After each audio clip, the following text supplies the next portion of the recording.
there's really 3 risk factors for prostate cancer. One, age, you're more likely to have some type of, some type of issues around with prostate cancer. But then also having a family history puts you at increased risk. Then being African American or Black, and that's the issue that a lot of people ask. Well, why? Why is that a risk factor? What is it about me that puts me at increased risk? And you don't really have the answers yet. Welcome to Believe in Progress, the American Association for Cancer Research Foundation podcast. Join us and be inspired by the incredible stories of those who have faced cancer with strength and resilience, and the medical professionals who are working tirelessly to find new treatments and ultimately a cure. Believe in Progress isn't just about the science of cancer. It's about the human side of this disease. Together, we can make progress in the fight against cancer and bring hope to those who need it most. Welcome to the Believe in Progress podcast featuring Dr. Brian Rivers. Dr. Rivers is the director of the Cancer Health Equity Institute at Morehouse School of Medicine. He's nationally and internationally recognized as a leader in cancer disparities research and a former member of the National Institute of Health, National Advisory Council on Minority Health and Health Disparities. Dr. Rivers is an active member in the American Association for Cancer Research community and regularly serves on the faculty for the Scientist Survivor Program. More recently, Dr. Rivers served as past chairperson for the Minorities in Cancer Research Council of the AACR and conference co-chair for the 11th AACR Conference on the Science of Cancer Health Disparities in Racial Ethnic Minorities and the Medically Underserved. Dr. Rivers is a behavioral scientist with a broad background in implementation science and public health, with specific training and expertise in methodologies commonly used to address health disparities, such as the lay health model and the community-based participatory research framework. Dr. Rivers' specific programs of research are focused on addressing prostate cancer disparities among African Americans and exploring the role of novel communication interventions such as mobile health technology to advance the recruitment and science of medically underserved populations. Dr. Rivers has worked to identify the social, cultural, behavioral, and environmental determinants of cancer health disparities and translated this information into interventions to improve cancer equity among racially diverse populations and medically underserved groups. Dr. Rivers has also developed several psychoeducational interventions for digital platforms such as health apps for mobile devices, to assist with the delivery of salient and tailored cancer research and clinical trials information to high-risk groups for prostate cancer, such as African Americans.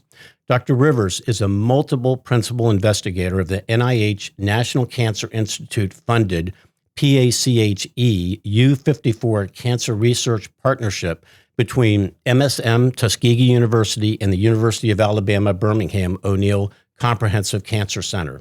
Dr. Rivers also serves as the Director of Integrating Special Populations Core of the NIH National Center for Advancing Translational Sciences, funded Georgia Clinical and Translational Science Alliance. Dr. Rivers, I can't tell you how excited I am to have you here. It's great honor for me and for all of my colleagues at AACR to have you here today. Welcome to Believe in Progress. Mitch, it's a delight to be here today. Well, fantastic. So I think our listeners would love to hear a little bit about your background, where you're from, where you grew up, and, a little bit about what inspired you perhaps to get into public health and do what you're doing today. Sure. So originally from Buffalo, New York. Oh, really? Niagara Falls area at the age of 5. Are you a Buffalo Bills fan by chance? I am. Okay. I am. Maybe the old and the new Buffalo Bills. All right. But at the age of 5, we moved to Atlanta. My dad took a position within the financial district of Atlanta. And my mom, being a school teacher, it was pretty easy for her to move as well. And so I grew up in Atlanta. Attended public schools, Collier Heights, and then Frederick Douglass High School. Always was fascinated in biology. My initial plan was to go into biomedical engineering because our high school was a magnet school for engineering. So got a lot of exposure in high school to different types of engineering, from mechanical to biomedical, computer engineering. And I thought that was the path that I wanted to go down. And so I thought I was going to do that at Georgia Tech. My dad said, you've been in Atlanta for, going on 15, 16 years now. It's time for you to go see the world. So I ended up Great advice, right? well, hindsight, yes. But then I couldn't understand it because over 50% of my high school, remained in Atlanta. I either going to UGA, Emory, the schools in the AUC, from Morehouse College to Spelman, Clark Atlanta, or even Georgia Tech. Mm-hmm. So I was a bit disheartened by it, but I ended up going to Vanderbilt University. And there I continued to just have a fascination for biology. So I majored in biology, understood the breadth and depth of biology from botany to human physiology, which is fascinating. But so I really began to volunteer around my sophomore and junior year within the Vanderbilt University Medical Center. And that's, I think, was my initial exposure to public health. There was a joint program between VUMC and Meharry Medical College that really targeted. Like across the street, right? It's literally right across the street, no more than maybe 3 or 4 miles apart. And I got exposed to public health then. I learned about public health, the science of public health, and then I learned about just the distribution of disease. And so, while, of course, looking and learning, the fundamentals of biology, but then seeing it translated at the public health level was just fascinating to me. So I went on, completed my biology degree. Let me ask you a question, though. When you said you volunteered, how did so you're volunteering to a department head or somebody, obviously senior person up there. How do they react to that? I mean, were they like it totally embrace you, or was that hard to get into that? No, I mean, I think if you show initiative, it bodes well for you. So it was nothing that was force fit, but I sought them out about volunteer opportunities. So my initial volunteer opportunity came through the Vanderbilt Medical Center emergency room on Fridays and Saturday nights. And I saw a lot. I saw a lot. And then the burn unit. And then in collaboration with Meharry, I was able to get out into the community and some other choice locations, mostly clinics. And that's when I began to see the public health side of sickness and disease. So I transitioned, went back home, ended up enrolling in a master's of public health program at Morehouse School of Medicine. I was part of the second inaugural class for this very new program. And I focused on social and behavioral sciences. Again, understanding the role behavior had in the context of sickness and disease. And so I completed that, and it was during that process I actually learned about cancer, ironically enough. Right? I was a bio major in undergrad, but then I learned about prostate cancer in grad school because of an assignment. So we had to actually complete a genogram. And basically, it's doing a family tree, but you're mapping out what were the causes of death of various family members. And I saw a trend as relates to prostate cancer among the men. Anyone in your family have prostate? Absolutely. Okay. Absolutely. I have relatives on my father's side that it wasn't named prostate then, because it was still taboo to use such terminology.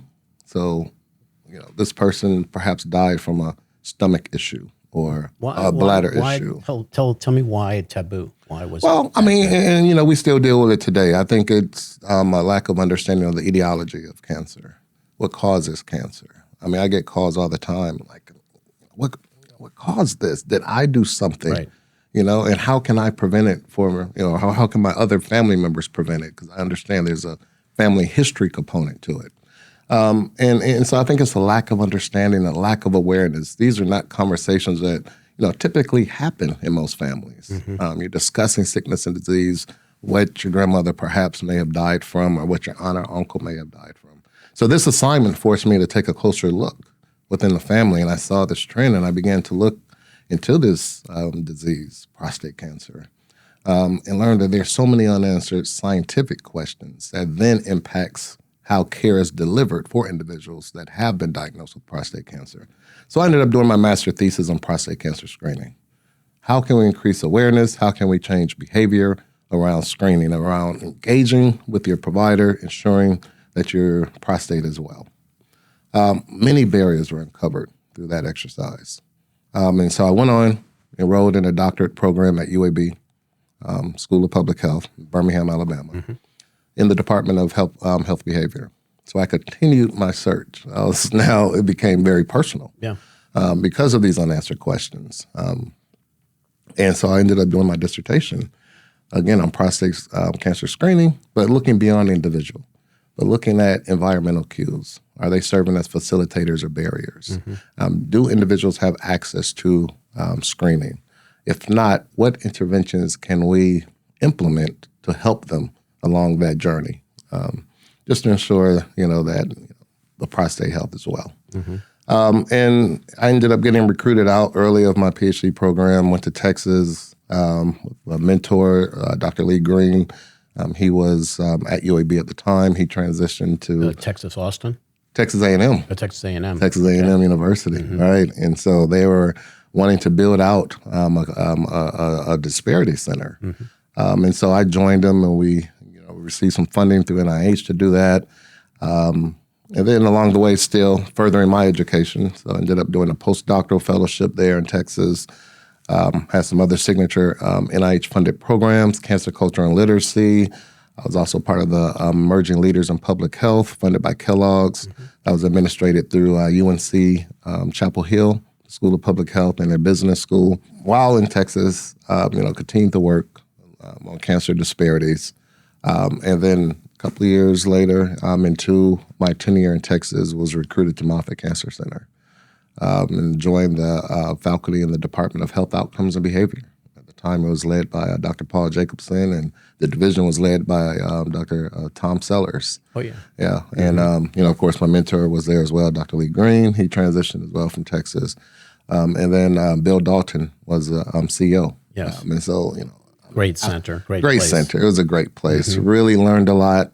Had a lot of fun doing the work, doing a lot of work in the community. Dr. Kathy Mead and others were leading a community networks program funded through the National Cancer Institute, Center to Reduce Cancer Health Disparities. Just fabulous time. Learned a lot. Dr. Green, your mentor? Was he, it seems like you followed him. He probably recruited you to go where he went. But absolutely. Was he like the person that really helped you a lot, shape your career? Yeah, early on, yeah. Extremely. What was his focus? So his focus was on clinical trial participation. Okay. He was a part of the Tuskegee Legacy Project. He was actually invited to the White House for the national apology to the then survivors of the syphilis study that took place at Tuskegee University. So extremely instrumental in terms of introducing me to a lot of leaders in the field. And I would go on to work with many of them still to this day. Now, when you were at Moffitt, you still focused on prostate? Or was your exposure to broader and other cancers as well? No, I was singularly focused on prostate. Okay. So that's one thing I learned early in my career. You don't want to boil the ocean. Your passion, your drive is outstanding, but if you can focus it and perhaps demonstrate it in one context and do that well, breadth is good, but you also need depth as well.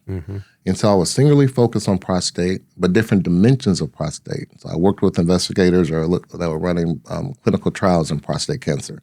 I worked with investigators that were doing community-based work, looking at screening, looking at the sequelae of events post-treatment, and what interventions were in place to address some of those side effects, such as impotence and incontinence and cognitive depletion.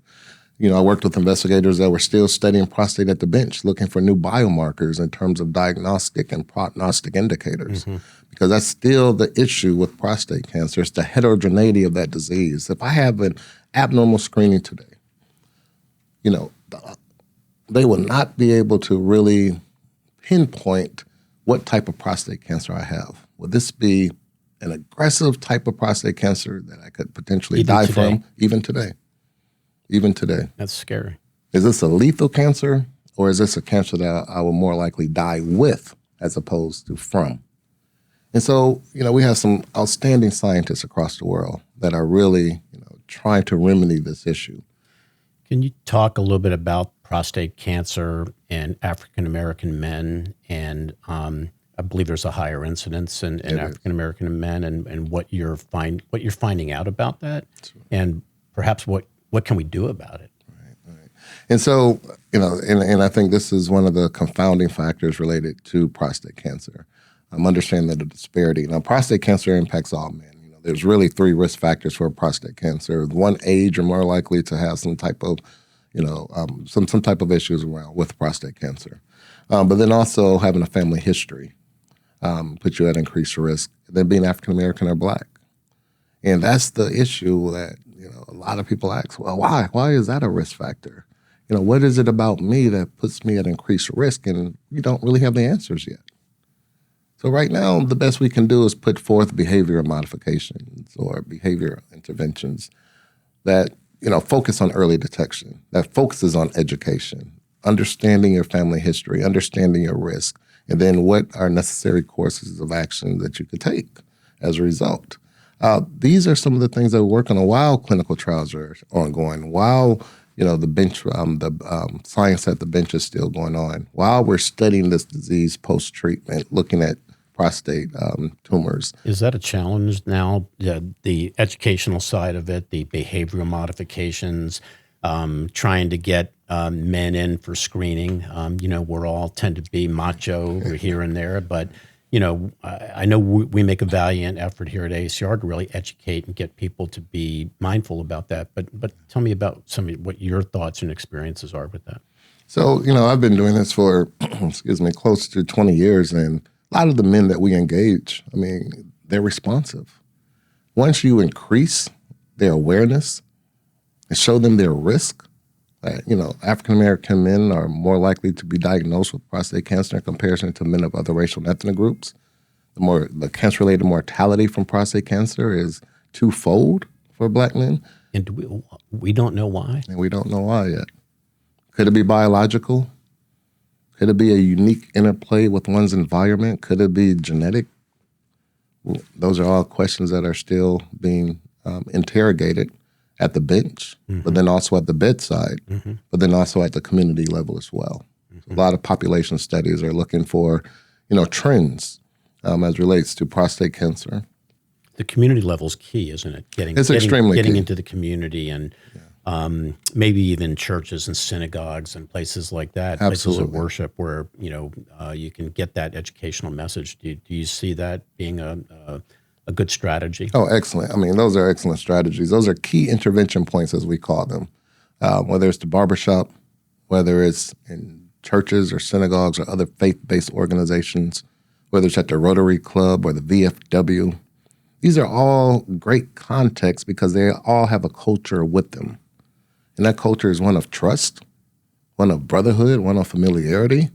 So I'm more likely to share health or other sensitive information with individuals in these contexts because we have a relationship. We have a rapport. There's no barriers, or there's not a fear that you would judge me or somehow look at me differently as a result of the sensitivities that I'm sharing with you. And so you can leverage these contexts because it's sort of like a brotherhood. So, it's the boys club, right? And you can infuse any conversation in the boys club. And that's what we tend to take advantage of. Do you see at the boys club, are the guys opening up and really, talking about issues and problems and things like that? No, absolutely. And sharing, and all the times you don't have, the answer to every, comment or question that goes forth. But prostate cancer is definitely a part of those conversations. There's a lot of discussion around the screening modalities, whether it's the PSA, what that entails, what is a blood draw, but even more so the digital rectal exam. And, why is there a need for that? Right. And is that a rate limiting step? And initially, from a lot of men, it was. That's like a field for research study. It's like you're right in the field there, right? Absolutely. Absolutely. Cool. Yeah. And you're hearing directly from future participants in research studies. And so when you design your research studies, I think the responsiveness or the relevancy and the significance of what you're proposing is that much more greater because you heard directly from individuals that you're looking at targeting a research study. I'm not a mad scientist sitting in my office creating, this wonderful research study, but then it has no relevance or it doesn't connect with individuals that I'm looking to enroll in the study. But when I'm out in the community and I'm hearing, some of the issues or some of the concerns, then those issues and concerns turn then into my specific aims or my research questions that I then formulate hypotheses around and then build out my study. What kind of feedback do you get from the community about the work that you're doing? positive, negative, all the above? For the most part, positive. Yeah. Extremely positive. Grateful, full of gratitude, shocked, because as many are not aware of, the type of research that I study, disparities. That's still a term that individuals don't necessarily realize or understand or are familiar with. So tell me and our listeners about disparities research, because it's more than just prostate cancer where there's health disparities. Right. Could you give us a description on that a little? Yeah. So it goes back to the 80s. The Heckler Report. I was commissioned by then Secretary of Health Margaret Heckler. It was during the Reagan administration, and they looked at the distribution of sickness and disease, and they discovered that there were some populations in this country, mainly minority populations, that suffered disproportionately from certain sickness and diseases. And they quantified it with an estimated close to 60 to 80,000 excessive deaths among these populations. These are deaths that could have been avoided. And so the government responded and created this Office of Minority Health. The NIH responded as the leading biomedical enterprise in this country. They created the National Center for Minority Health and Health Disparities at NIH. That center would then go on to become an institute in 2011. So now we have the National Institute on Minority Health and Health Disparities, which I was very honored and fortunate, thanks to Dr. John Ruffin and then Dr. Eliseo Perez-Stable, the current director, just for my appointment to the Institute. But the Institute was charged to interrogate this concept of health disparities. Surgeon General David Satcher would go on in 2000 to pass key legislation that really gave NIH and other federal agencies the funding needed to really interrogate this phenomenon or this concept of excessive deaths among certain populations. And to this day, we're still doing just that, looking at why some populations have an increased incidence or are more likely to be diagnosed with the disease or have a higher prevalence of a certain disease or are suffering through death or mortality for certain diseases, and understanding why. And, with the funding that has happened over the last 2 decades, we understand the why. We can adequately characterize health disparities among different populations, whether you're rural white, whether you're African American or Black, whether you're Hispanic. Realize that Hispanics aren't a monolith. You can be from Mexico, Puerto Rico, Salvador, Central America. Asians, realizing they're not a monolith either. So there's a cultural basis that you have to understand into a lot of these groups. But then that cultural basis also help inform their health-seeking behavior. And so we are able to do that now in such a acute way that can really help us eliminate a lot of the disparities that we see. As we're talking about disparities, you co-chaired the ACR meeting, the Science of Healthcare Disparities, which we do on an annual basis. Can you chat a little bit about that meeting, the kind of people that go to that meeting, what's discussed, what happens, what's the impact of that meeting? Right. So I think it's the second largest meeting that to the annual meeting. To the annual meeting, of course. I mean, nothing really compares or stands up to the annual meeting. Right. I mean, it's such an outstanding meeting, very well done. But then right after that is a cancer health disparities meeting. And, again, I had the fortunate opportunity to serve as co-chair for the meeting. Took place in New Orleans. I remember it vividly. Fascinating meeting. I've been attending the meeting since maybe the fifth iteration. And, what you get at this meeting is a transdisciplinary group of individuals, meaning you have biologists, you have experts in drug discovery, you have experts in cancer prevention and control, you have policy leaders there, all coming together, realizing the multifactorial nature of health disparities. As you were talking earlier about, the NIH and health disparities, and now talking about this meeting, I was going to ask you about what you're learning. Are other scientists collaborating? Are they like the basic scientists, the translational scientists? In essence, you're telling me that right now. Absolutely, and I think that's the positive side of studying health disparities, because It brings humility to you as a scientist and as an investigator, realizing that you don't have all the answers, but you have to work across the aisle. You have to collaborate with other scientists. And so a lot of my programs of research, as you mentioned during the intro, we're multiple principal investigators. So it's not just me as a behavioral scientist realizing the importance of behavior, realizing that 40% of cancer-related mortality could be prevented just through behavior modification. 40%. 40% of cancers can be prevented through behavior modification. What do we mean by that? Yeah. Use of tobacco, dietary patterns, physical activity, and your screening behavior. 40% modifiable risk factors. Everybody can do that. Everybody can do that. We all have a job. But how many people know how to do it? Probably not too many. Yeah, and that's the message. Not enough. Right, and that's the message we have to get out here, especially when you look at obesity trends. These other factors that we know are associated with various types of cancer. What are we doing? We don't hear too much around, the need to lose weight or the need to be healthy, or we need a national obesity campaign, realizing that it can put you at increased risk for certain cancers. Why don't we have that? Why don't we have a national obesity campaign, do you think? Because I think we're downstream focusing on the disease. Cancer prevention still, has to sell itself. From a business perspective, how do you monetize prevention? Right? I mean, health systems are businesses. Yes. They're corporations. Yeah. And they're treating the disease. And that's complicated enough. But going upstream and having a cancer prevention, how much does it cost to prevent cancer? And when do I know I have prevented cancer?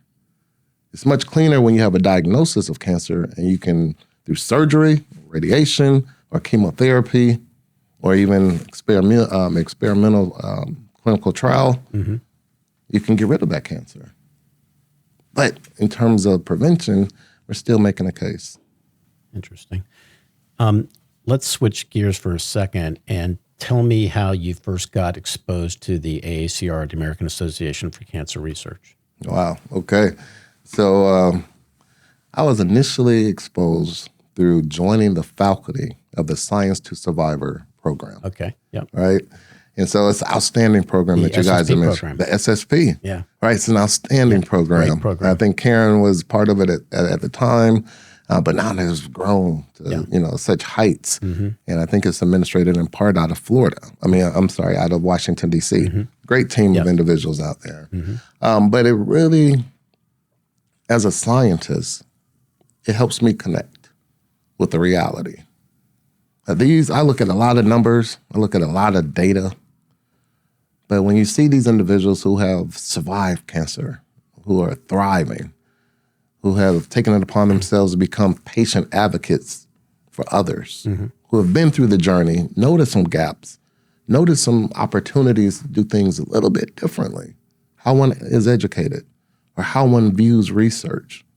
And these individuals have went on to establish nonprofits to help drive the cause, perhaps around pancreatic cancer, to answer a lot of those unanswered questions, or liver cancer, or breast cancer, or cervical cancer, and in the passion that they come to the meeting with. They say, you come and you learn about you learn some great science of what's going on in the world of cancer. But in actuality, we're learning from them. That experiential knowledge, which is just unspeakable. I love the program. I've always wanted to figure out a way to scale it, to make it available to more people. Can you recall any particular individual or story when you were involved with the SSP program that really had a profound effect on you as a doctor? Wow, numerous. Every time I interact with SSP, I learn something different. And I guess the most challenging aspect for me is that several have went on and passed as a result of their cancer coming back. And Again, that's where the rubber meets the road for me. That's the reality. Because it's a nice cross-section of the community that you're looking to, study and learn from and put forth tools and resources and interventions to help a greater population. And these individuals are key. This is many of the scientists that are at the podium or in the exhibit hall presenting their posters. These are the individuals that bring all of it together and it really pulls on your heart to say, we got to find a cure. We have to find a cure. just yesterday I was with a SSP graduate who's giving back to us via some fundraising activities, and just feeling so obliged to being involved with the program and inspired to help AACR again.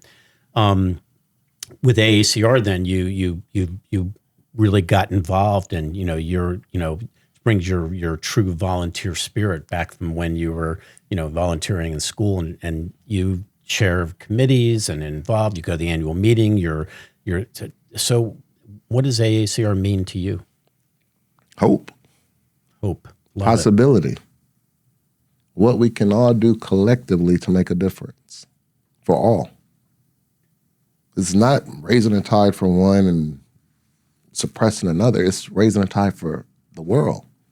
And I think we just saw that so eloquently demonstrated during COVID, the recent pandemic, where the entire world came together to develop that vaccine, different components of that vaccine. What if we did that for cancer? If the entire world were working in unison toward eliminating cancer. We'd have made some really good progress. Probably. Some tremendous strides. Yeah. Tremendous strides. But there's hope. Yeah. Because you have a platform like AACR that brings all of the scientists together, all of the clinician scientists together from around the world. I mean, AACR is in over 100 countries. Mm-hmm. I mean, just think about the landscape. Over 100, you have reach in over 100 countries. Over 58,000 members now. Wow. And 54% are early stage investigators? Very much so, and growing, yes. And so not only are you focused on the now, but you're also investing in the future. Mm-hmm. Providing platforms for networking, for collaborations, for mentoring, for sharing, for training the next generation, the next workforce, if you will. But then also fostering some outstanding science. So let's chat about the next generation for a second, because you're taking the lead on something that we're all really interested in launching here at AACR. It's a high school program. Could you just chat and tell our listeners what our objectives are and what we're trying to accomplish? No, absolutely. So, again, in the spirit of volunteerism. Yes. That's a theme here. Yeah. I mean, that's, that's what we owe our time on the earth, right? Yes. Some volunteerism. And so I'm honored to chair the Science Education and Career Advancement Committee. Right. We've been doing some great work, reaching out to high school students and undergraduate students, and even our early stage investigators, our postdoctoral fellows. And so much so that, we thought it would be ideal to see if we can scale. I think then President Lisa Cousins, yes. I think one of her presidential initiatives focused around how can we scale some of these programs, especially focused at the high school and undergraduate level. So we already have 2 programs that we do during the annual meeting. We have a high school program as well as an undergraduate scholars program. Mm-hmm. But these are just day-long programs. They come on site, right, and then they go back to their respective locale. But realizing the benefit of this early exposure to a new dimension of STEM education, which is a requirement now. But how many STEM programs around the country actually focuses in on the different dimensions of cancer research, from the bench to the clinic to the population? And so we found that, given the success that we've been having for over 10 years with the high school program and the undergraduate scholars program, how can we sort of expand and scale? And so the idea came up as perhaps we do a summer internship where we take AACR to various communities in collaboration with NCI-designated cancer centers and local high schools, and see if we can extend the brand of AACR as it relates to fostering research, education, and training. And so that's what we're working on. This has been at work for at least about a year or so. We presented this concept and idea to the board twice. Who loved it? They loved it. They were extremely excited about it. Got a lot of emails around it. I'm sure. and so, I'm here this week meeting with Marge and others so we can really hone in and finalize the details. And we're looking to at least have a launch of a pilot in 2025. That's great. So extremely excited. Well, and my team, we're working on trying to find some funders to help underwrite this program, because we think this is it could be a hugely impactful program out there for high school students, who we can get them involved in science, and who knows, maybe it's the next person that will find discoveries that will make a really big difference. To talk a little bit about Morehouse and your leadership there, and perhaps what was the driving factor to get you to Morehouse? Sure. And so similar to the high school internship program and many of the activities of science ed and career advancement, it's all about exposure. It's all about increasing awareness. It's all about learning what's possible.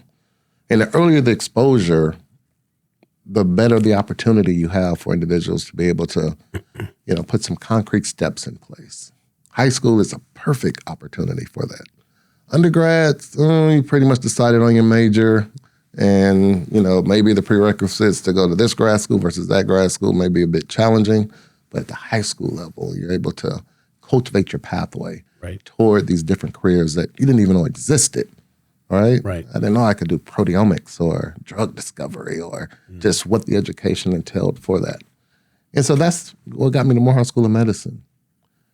Being able to not only do some cutting-edge research with some fantastic scientists at Morehouse School of Medicine and around the country, but then also being able to impact the learners, the future workforce, whether it's the future physicians, future biomedical researchers, future leaders in public health, future leaders in physician assistance programs, or even part of our health informatics program. Mm-hmm.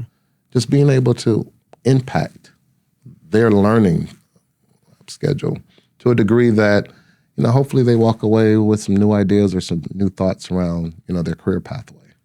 You seem to enjoy mentoring younger people and trying to provide them great direction.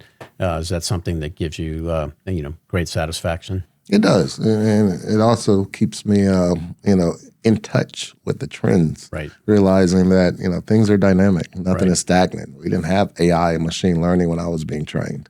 Critically important, right? Absolutely, and then seeing the application. Understanding the application in the context of health is extremely meaningful. And these young kids, they can run circles around me as it relates to the technology, but I'm learning from them. Right, so it's always bi-directional to me. Everybody thinks mentoring models should be sort of one-dimensional, but for me, it's always bi-directional. Just like the SSP, I'm always learning. I always like to say, I'm a life learner. As we all should be, right? Absolutely, as we all should be. I saw a video of you, a young lady, I think she was at Morehouse, was interviewing you, and I think she was a public health student, and it was great. I could see the joy coming out of you and from your heart to advising her. What advice do you have for young people if they're really interested in getting involved in science and perhaps even disparities issues, things like that? Do you have advice? Absolutely. Be serious. Be engaging. Always be in a position of readiness.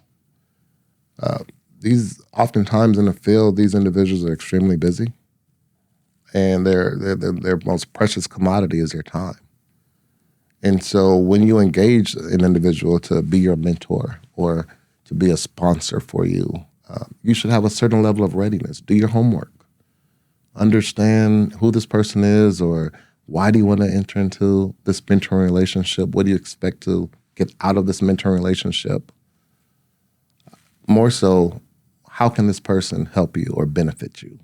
And all that should be clearly delineated, as opposed to just spending time with a person. Mm-hmm.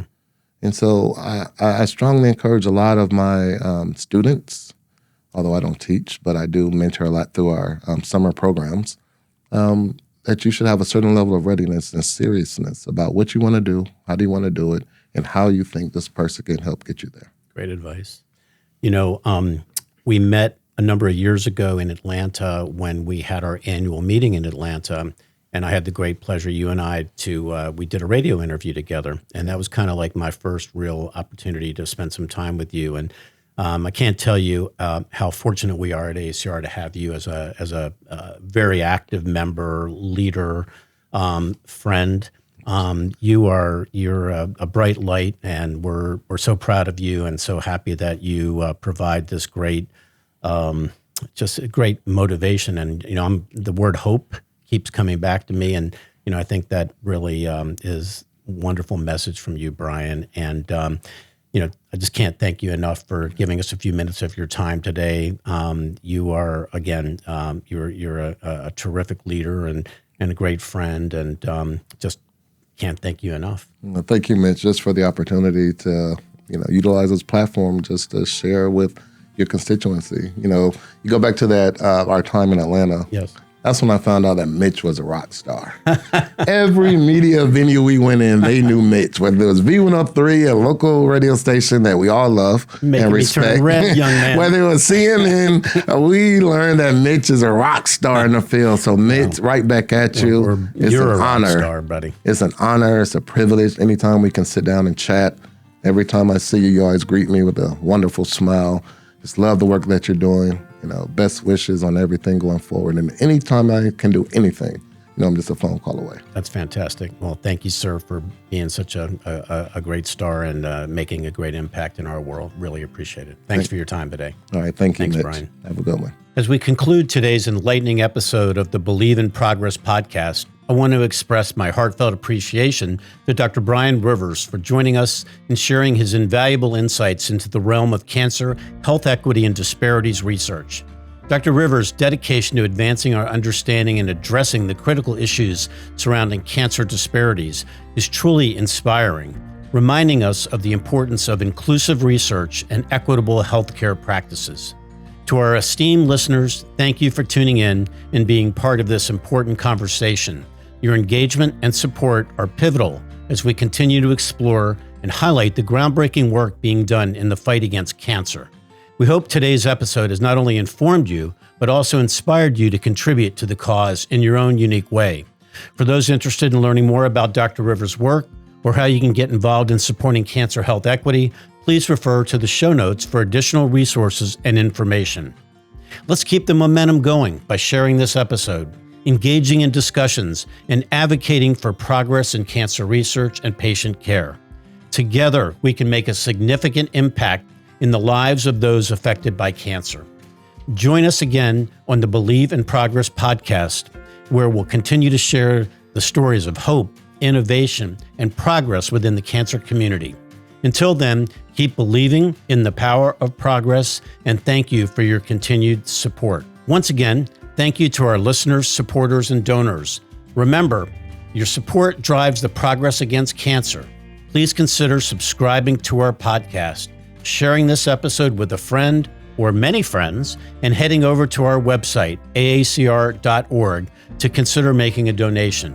When you donate to the AACR, your investment in life-saving research propels the important work of the more than 58,000 members of the AACR in driving progress against cancer. You can support life-saving cancer research with any donation you make today. Thank you for listening to Believe in Progress, the AACR Foundation podcast. This podcast is produced by CollegeCast LLC. Please visit www.collegecastpodcast.com for more information.